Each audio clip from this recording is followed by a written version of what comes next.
Assalamualaikum warahmatullahi wabarakatuh.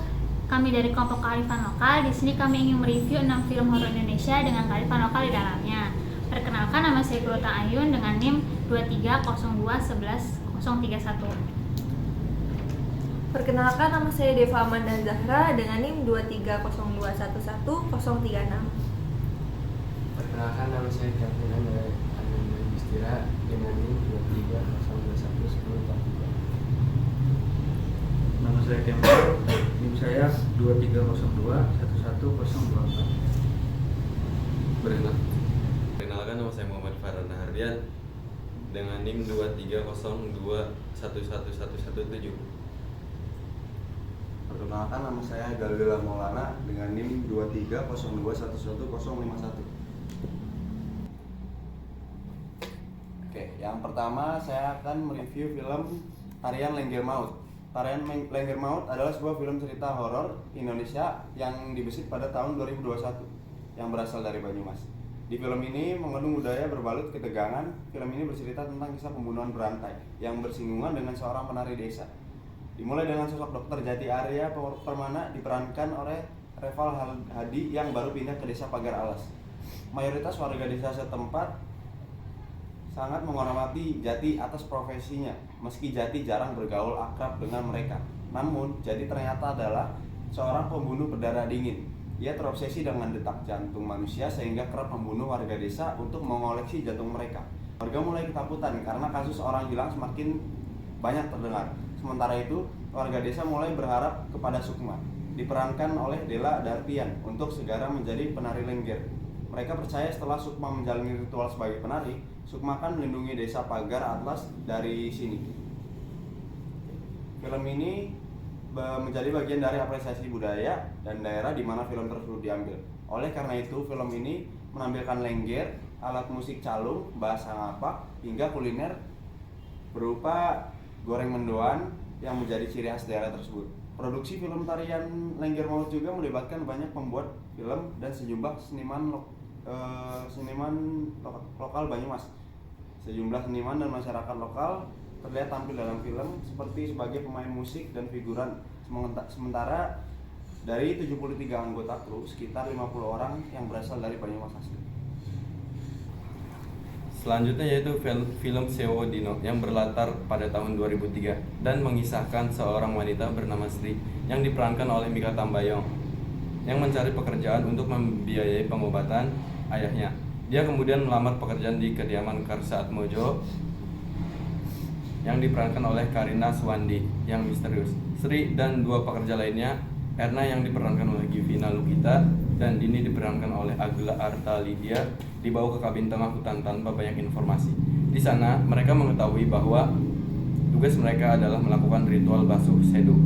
Ritual tersebut melibatkan pemandian tubuh Della yang diperankan oleh Giselma Firmansyah, cucu Karsa yang terkena santet, di mana tubuhnya dirasuki oleh jin bernama Sanggar Turi.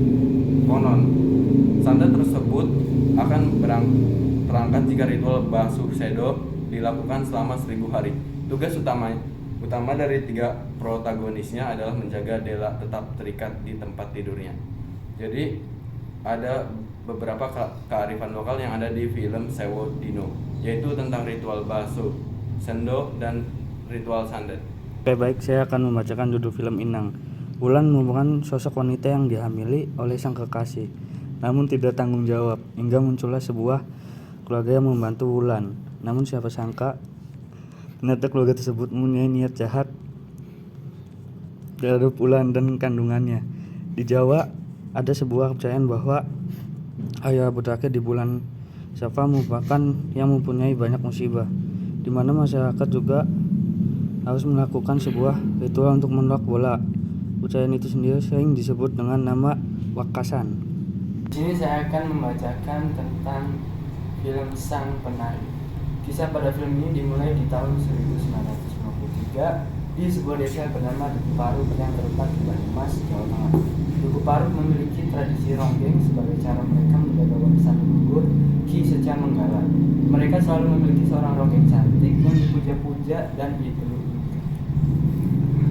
Pada tahun 1953 tersebut, terjadi wabah yang membuat banyak orang buku paru termasuk sang Ronggeng meninggal akibat memakan tempe bongkrek yang dibuat Santayut. Santayut juga tewas dan meninggalkan putrinya bernama Serintil yang sejak kecil bercita-cita menjadi Ronggeng. Di tahun 1963, Serintil yang sudah 2 tahun digadang-gadang menjadi penerus Ronggeng ke depan. Serintil memiliki teman sejak kecil yang bernama Rasus. Sering kedekatan mereka, Rasus dan Serintil pun saling mencintai.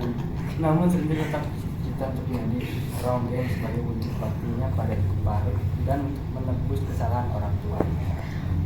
Nah, jadi itu tentang sinopsisnya. Untuk kebudayaan lokal yang ada di film Sang Penari itu ada yaitu tari remo. Tari remo itu berasal dari Jawa Timur. Jadi tari Sang Penari itu menceritakan kisah tentang seorang penari remo yang bernama Serintil Lagi. Terima kasih.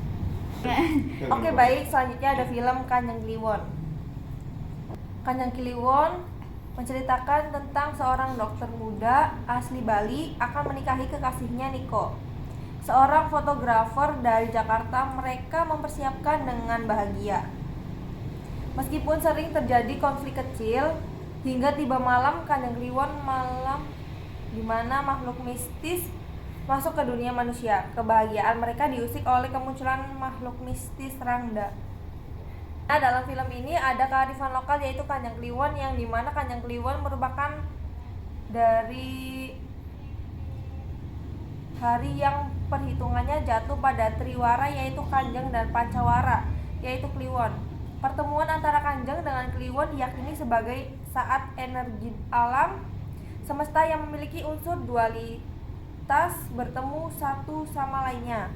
Energi dalam alam semesta yang ada di Buana Agung semuanya terrealisasi dalam Buana Alit atau tubuh manusia itu sendiri. Selanjutnya ada film dengan judul Satu Suro yang menceritakan tentang karakter Adinda yang sedang hamil besar dan baru pindah ke sebuah rumah bersama suaminya Bayu. Letak rumah tersebut jauh dari perkotaan. Bukannya senang tinggal di rumah baru, justru Adinda sering mengalami kejadian buruk selama tinggal di rumah itu. Adinda sering diganggu oleh makhluk halus, oleh karena itu Adinda kerap berhalusinasi. Kemudian Adinda merasakan kontraksi pada perutnya. Ini pertanda bahwa Adinda akan segera melahirkan. Melihat itu, Bayu langsung membawa Adinda ke rumah sakit terdekat dari rumahnya. Dokter yang menangani Adinda mengatakan bahwa Adinda masih butuh waktu hingga kelahiran bayinya. Namun Bayu pun kembali ke rumahnya dan mengambil barang-barang Adinda yang diperlukan selama di rumah sakit. Namun ketika Bayu hendak pergi ke rumah sakit, Bayu tak melihat adanya rumah sakit, melainkan sebuah bangunan tua yang kosong. Bayu bertanya kepada penduduk sekitar dan mereka menjawab, salah dari mana? Namun aja. Kok salah gimana? Diam. Oke. Namun ketika Bayu hendak pergi ke rumah sakit, Bayu tidak melihat adanya rumah sakit, melainkan sebuah bangunan tua kosong.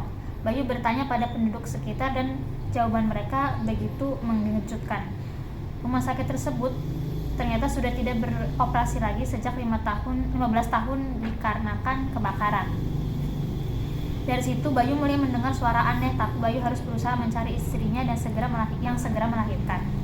Dalam film Satu Suro ini mengandung kearifan lokal yaitu tradisi malam Satu Suro. Salah satu tradisi di bulan Keramat berdasarkan kepercayaan masyarakat Pulau Jawa.